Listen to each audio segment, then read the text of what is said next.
Hi everyone, my name's Pieta Valentine.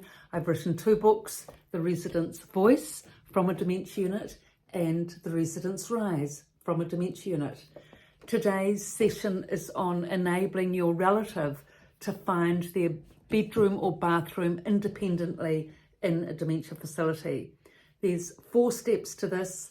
Firstly, making the door identifiable. Secondly, establishing the path or the route. Thirdly, lots of practice. And fourth, plenty of encouragement and congratulations for achievements. Okay, so now let's go to the door, to how to make the door identifiable when you've got one huge long corridor often with just white walls and white doors. It can be so disorientating for a person with dementia, with orientation problems, as they often have. So to make the door identifiable, what you need to do is to make sure that your relative has their name in large letters and the number of their room set at eye level on their door. So if they're 6 foot tall, make sure it's high at eye level, and that, you know, the first name, the second name, and the room number, clear as day, written there, so that at least they can recognize their door when they're walking along. Much better really than a photo board. I know photo boards were in fashion for a while, you know, photos of the family or photos getting married or whatever. You know, it's quite good. I mean, you can have that as well higher up. But when your relative is asking for where is their room, chances are staff or others will say, well, it's room, say 138 on the right. Well, you know, they're not going to say, well, you've got your wedding photo on the door. They'll say what the room number is. So that's why they really need to know their room number or their name, or whichever way it is that they can click into it. You need to work that out, what works best for them. And we'll explain that as we go along. Okay, so the next thing is the path or the route, establishing the path or the route to, you know, that you're going to practice. That is most important. Well, typically it's from the lounge to the bedroom, because most of the day the resident or the person will spend most of the time sitting in the lounge, either watching TV or doing activities, and then it's to their bedroom that they want to go to the toilet typically, you know, often, many times a day, because that's the way with elderly people, and especially if they drink lots of tea and coffee with caffeine in it, that increases urinary urgency. So going to the bathroom, and often in a hurry, is the thing. And it's so important for people to be able to find their bedroom. Really, it's so stressful if they can't. Because if they can't find their room, what happens is they just end up, you know, this whirligig, merry-go-round, around and around the unit, trying to find their room. It is so stressful, so disorientating, you know, and it's, you know, it's not easily solved. I mean, a lot of effort has to go into this practice, but if the person can find their room independently, they can go to their bedroom and have a lie down if they're tired, they can go to the bathroom if they need to, you know, then they can have quality of life of sorts. Whereas if they can't find their room and they're just distressed and disorientated, wandering around the corridor, calling out, where's my room, where's my room? Nothing worse, really. You know, it's just high level stress.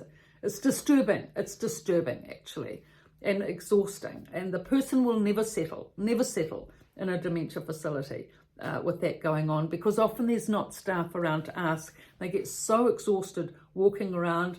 If their mobility isn't good, if they have heart problems, if they're breathless, you can imagine how they feel with that. So this is, you know, it's a merciful act. It's a compassionate act to, establish this routine for your parent or sibling or whoever, whatever the relationship is, to find their room. Okay, so you've established that it's from the lounge to the room. That's the path that you're going to practice to enable your relative to find their room independently. Now you explain this to them. Now, Mum, what we're going to do is we're going to start practicing, for you to be able to get to your room independently for when you need to go to the bathroom or want to lie down and have a rest. Oh yes, I mean, she will be grateful. Oh yes, dear, that would be great. You know, I have so many problems getting to the toilet, and often I'm in a hurry, and you know, it's terrible when no one is around to help me, when there's no nurses around for me to find it. You know, I would be grateful to do that. Then you'll need to say, okay, mum, so it's going to take quite a bit of effort, quite a bit of discipline. We're going to have to practice each time that I come here. You know, I would say probably, let's say for 3 months, we have to practice it 3 times a week for 3 months, 5 times the path. We have to practice it 5 times back and forward each time I come. Do you think you can manage that? Oh, well, it is quite a lot, but it's so important, and I just need to do it, you know. And you can say, well, okay, so what we can do is I'll come in 3 times a week, Monday, Wednesday, and Saturday.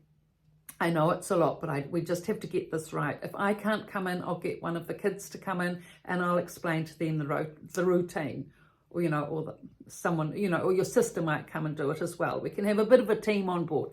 But 3 times a week, you're going to have this practice 5 times back and forward from your room, and we're going to do this for 3 months. And then most of the time, this way, most people can find their rooms with this practice. This is what I've been reading about and studying about.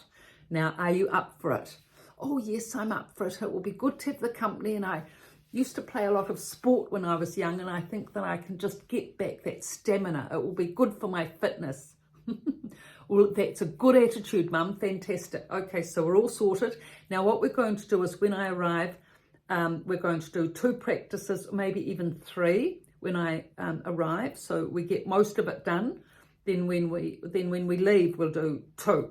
I mean, one of those is probably you wanting to go to the bathroom, and the other one is an extra practice run. There we are. That's 5 in a one session.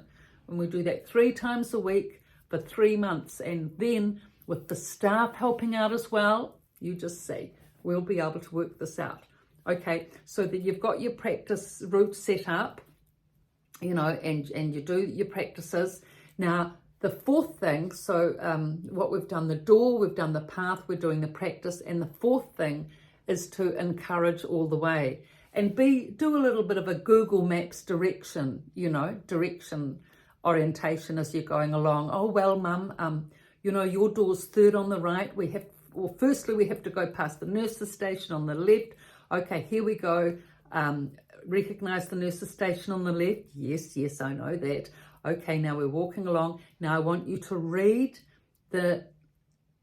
each door as we go along, you know, so that you know your one when it comes up. So the first door, read out the name, the neighbour, the number. 2nd door, read that out. 3rd one, she reads it out. Oh, that's my door. Yes, and that's my room. 3rd one on the right. Yes, Mum, it is. So when you go along, I want you to read each door on the right, and that way the 3rd one will be yours. Luckily, not too far from the nurse's station. Very fortunate to have got that room, and north facing. So this is how you do it. Anyway, Mother practices this, and she's doing very well.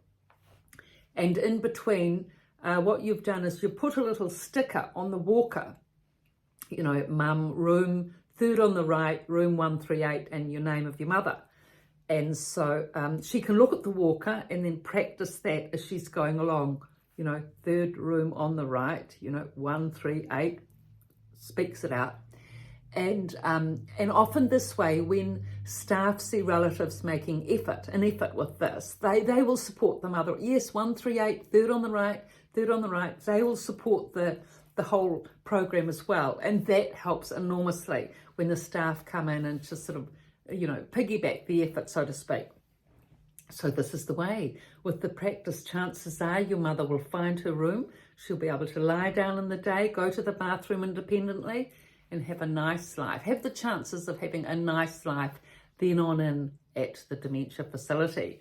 So this is the end of today, the 4 steps on how for your mother to find her room independently. So thank you for your likes and your subscriptions, and please pass this link on to others who are affected in this way by dementia. Thank you.